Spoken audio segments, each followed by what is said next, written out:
Hello students. आज की class में हम पढ़ने वाले हैं इफेक्ट ऑफ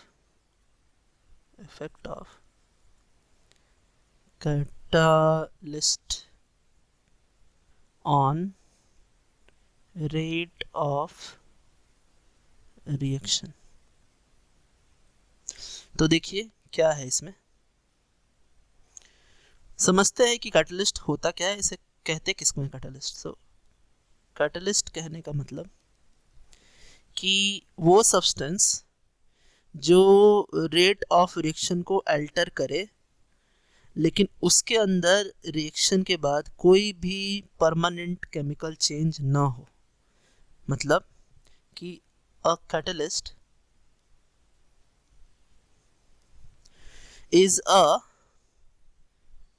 is a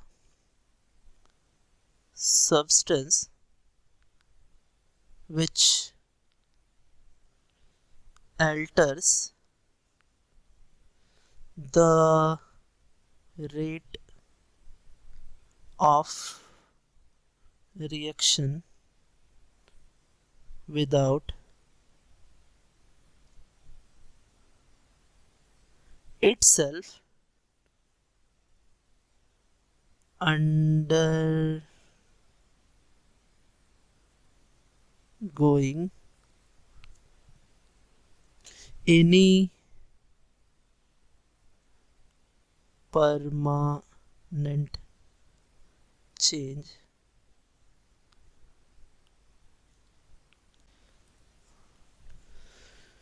अब एक एग्जांपल देखते हैं, देखिए। सो 2KClO3 और इसके साथ हमने क्या लिया है, MnO2 लिया है।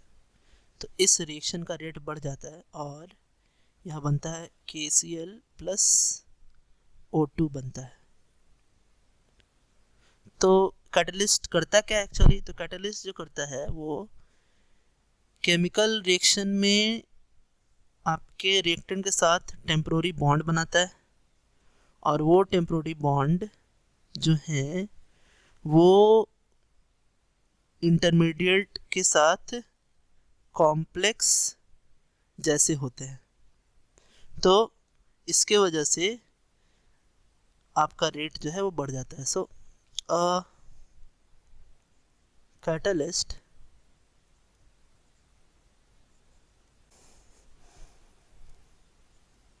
participates in a chemical reaction by forming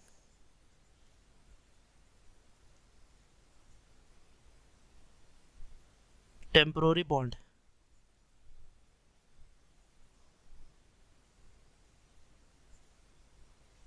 bonds with the reactant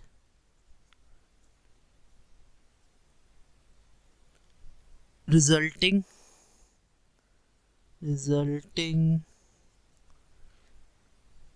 in an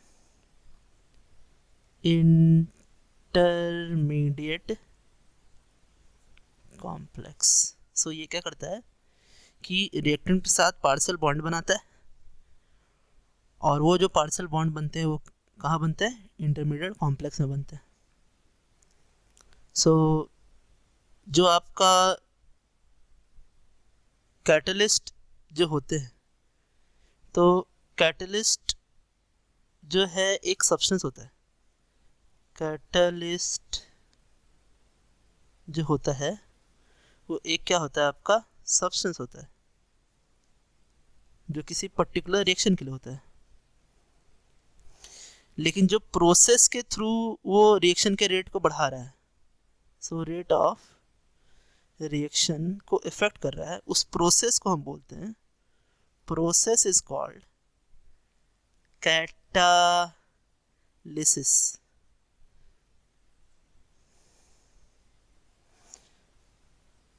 catalysis तो अब दो टाइप के कैटलिस्ट होते हैं। सो टाइप्स ऑफ कैटालिसिस। पहला है आपका होमोजीनियस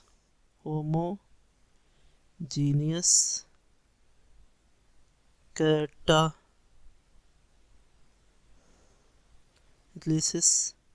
और दूसरा है आपका हेट्रोजीनियस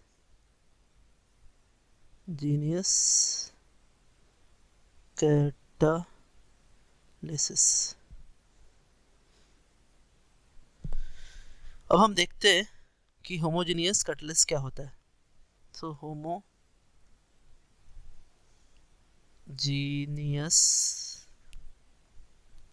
कैटालिसिस क्या होता है? सो अगर रिएक्टेंट और प्रोडक्ट और साथ में जो आपका कैटलिस्ट है सभी सेम फेज में हो तो उसको हम बोलते हैं होमोजीनियस कैटलिसिस। फॉर एग्जांपल देखें कि हमने लिया है SO2, ये गैस है, साथ में हमने लिया है O2, ये भी गैस है, ये आपका बना रहा है SO3 गैस, और साथ में जो कैटलिसिस है वो भी क्या है आपका NO2 गैस है। तो सारे जब गैस गैस में हैं तो इसे हम बोलते हैं होमोजेनियस कैटलिसिस। मतलब रिएक्टेंट और प्रोडक्ट और साथ में कैटलिस्ट तीनों सभी के सभी सेम फेज में होने चाहिए। जैसे एक और एग्जांपल देखते हैं, CH3 COO C2H5 aqueous plus H2O liquid gives CH3 COOH aqueous plus C2H5OH aqueous, और साथ में यहाँ हमने H plus aqueous लिया है। अब सभी सॉल्यूशन के फॉर्म में है, सो ये भी आपका क्या है होमोजीनियस कैटलिसिस है। हेट्रोजीनियस कैटलिसिस कहने का मतलब कि रिएक्टेंट प्रोडक्ट और कैटलिस्ट सेम फेज में ना हो, है ना, हेट्रोजीनियस कैटलिसिस। सो देखिए जैसे हमने यहाँ लिया है HI गैस लिया है, यहाँ AU सॉलिड है आपका, साथ में H2 gas plus I2 gas. तो आपने देखा रिएक्टेंट प्रोडक्ट और कैटलिस्ट सेम फेज में नहीं है। उसी तरह N2 gas plus H2 gas, ये आपका देगा क्या Fe, साथ में सॉलिड है Fe सॉलिड है, और Al2O3 साथ में V2O5, और ये आपका क्या बनेगा 2NH3 गैस। तो यहाँ कैटलिस्ट भी जो है वो सेम फेज में नहीं है। आगे चलते हैं, हम जानते हैं प्रोमोटर्स के बारे में। प्रोमोटर्स किसको बोलते हैं? तो प्रोमोटर्स जो होते हैं वो आपके कैटलिस्ट तो नहीं होते, लेकिन जब उनको कैटलिस्ट के साथ स्मॉल क्वांटिटी में यूज़ करते हैं तो कैटलिस्ट की जो एफिशिएंसी है वो बढ़ जाती है। तो वो सब्सटेंस जो कैटलिस्ट के एफिशिएंसी को बढ़ाए उसको हम बोलते हैं प्रोमोटर। जैसे कि हमने CO प्लस 2H2 के साथ यहाँ ZNO एज अ कैटलिस्ट है, साथ में हमने लिया है Cr2O3। तो ये जो Cr2O3 है ये आपका क्या है प्रोमोटर है, और ये आपका रिएक्शन हो रहा है। एक टर्म है जिसे हम बोलते हैं कैटालिटिक पॉइजन। तो ये पॉइजन्स क्या होते हैं कि ये कैटलिस्ट के जो एक्टिविटी है उसको ख़त्म कर देते हैं। तो कुछ एग्जांपल्स देखते हैं इसके, कौन कौन से कैटालिटिक पॉइजन हो सकते हैं। सो किसी भी रिएक्शन का एक स्पेसिफिक कैटलिस्ट होता है, उसी तरह उसी रिएक्शन का कोई स्पेसिफिक पॉइजन भी होता है। जैसे कुछ एग्जांपल देखते हैं कि आपका रिएक्शन, जैसे the activity of iron catalyst is destroyed by the presence of H2S gas or CO gas in the synthesis of NH3। फिर जो PT कैटलिस्ट होता है, PT used in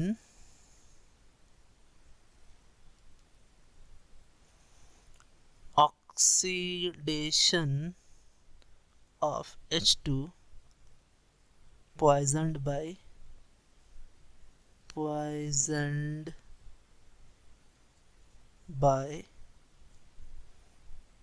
CO। So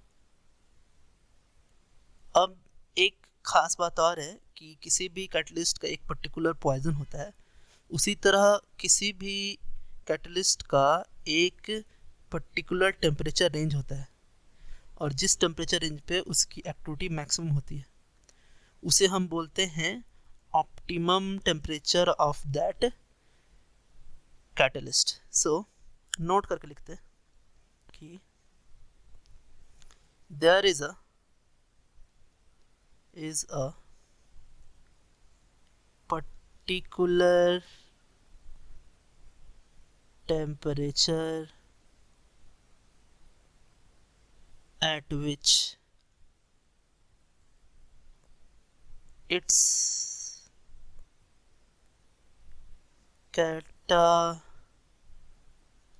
catalytic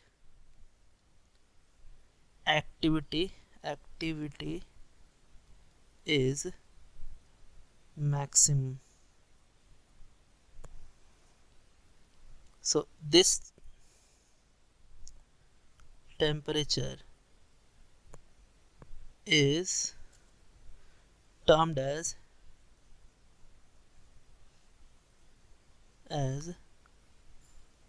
optimum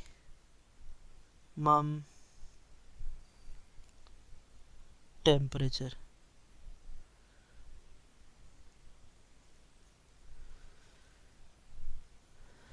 अब आगे हम एक और टर्म पढ़ेंगे जिसे बोलते हैं ऑटो कैटालिसिस। ऑटो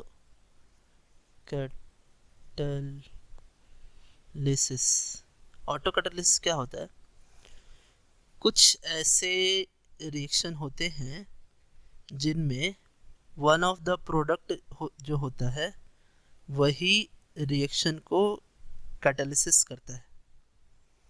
सो ऐसा रिएक्शन का जो रेट है वो प्रोडक्ट के कंसंट्रेशन के बनने के साथ साथ रेट भी बढ़ता जाता है। जैसे CH3COO C2H5 प्लस H2O, ये हमें देगा, इस यहाँ कैटलिस्ट H प्लस होता है एसिड। अब CH3COOH प्लस C2H5OH, अब ये भी एसिड है। सो जैसे जैसे CH3COOH का कंसंट्रेशन बढ़ेगा तो ये कैसा बिहेव करेगा? कैटालिसिस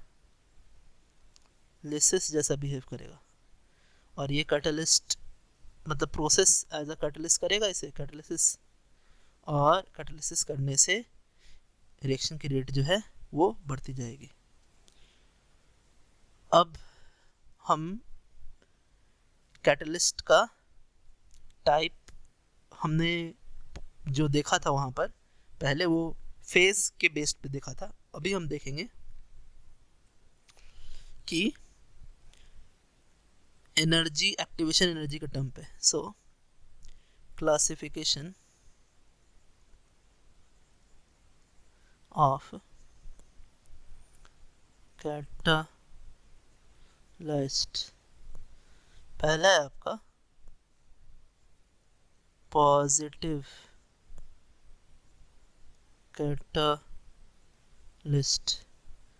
दूसरा है आपका निगेटिव कैटालिस्ट। ठीक है, सो अब पॉजिटिव और नेगेटिव कैसे होता है इसको समझते हैं। तो हम जानते हैं, पहले मैं आपको बताता हूँ पॉजिटिव कैटालिस्ट। आइए, तो पहला पॉजिटिव कैटालिस्ट क्या होता है, आइए समझते हैं। सो पॉजिटिव कैटालिस्ट हम समझेंगे ग्राफ से। अभी मान लीजिए कि यहाँ पर आपका ये रिएक्टेंट का लाइन है और ये आपका इस तरीके से ये प्रोडक्ट में चेंज हो रहा है। आपका ये प्रोडक्ट लाइन है, ये रिएक्टेंट लाइन है। अब हमने कैटालिस्ट यूज़ किया तो ये जो है आपका ये एक्टिवेशन एनर्जी जो है, ये एक्टिवेशन एनर्जी विदाउट कैटालिस्ट के यूज़ करने से आया है। और जब हम कैटालिस्ट यूज़ करते हैं तो रिएक्टेंट और प्रोडक्ट मतलब इनिशियल पॉइंट, ये इनिशियल पॉइंट और ये एंड पॉइंट सेम रहेंगे, लेकिन पाथ जो है वो चेंज होगा। और जब पाथ चेंज होगा तो पॉजिटिव कैटालिसिस के थ्रू जो एक्टिवेशन एनर्जी है वो क्या हो जाएगी, घट जाएगी। और एक्टिवेशन एनर्जी घट जाने से ये देखिए ये नया एक्टिवेशन एनर्जी आपका आया कैटलिस्ट के यूज़ करने से, EA डैश्ड। और जब कभी भी एक्टिवेशन एनर्जी कम हो जाए तो उसको बोलेंगे पॉजिटिव कैटालिसिस, यानी कि पॉजिटिव कैटालिसिस क्या होता है, एक्टिवेशन एनर्जी कम हो जाती है due to positive catalyst, activation energy कम होती है। अब नेगेटिव कैटालिस्ट में क्या होगा कि यहाँ भी वही बात है, बी नेगेटिव कैटालिस्ट।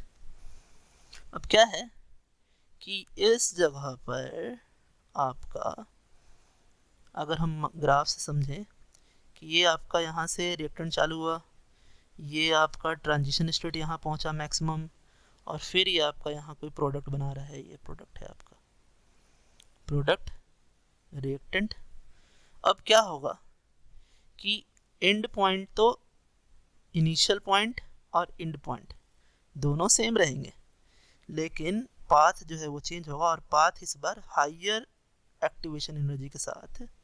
ये जो हम एक्टिवेशन एनर्जी देखेंगे इसकी, सो एक्टिवेशन एनर्जी क्या होगी, देखिए ये पहला वाला एक्टिवेशन एनर्जी था और ये है आपका इसी रिएक्टेंट लाइन से ऊपर जाएंगे हम एकदम मैक्स तक, तो ये दूसरा वाला एक्टिवेशन एनर्जी, और एक्टिवेशन एनर्जी बढ़ गई है।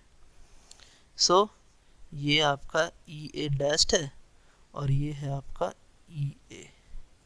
सो हमने देखा कि negative catalyst, so negative catalyst से एक्टिवेशन एनर्जी क्या हो जाती है, बढ़ जाती है। सो ये है आपका ओवरऑल। तो ये चैप्टर आज आपका एंड हो चुका है। Thanks, have a nice day students.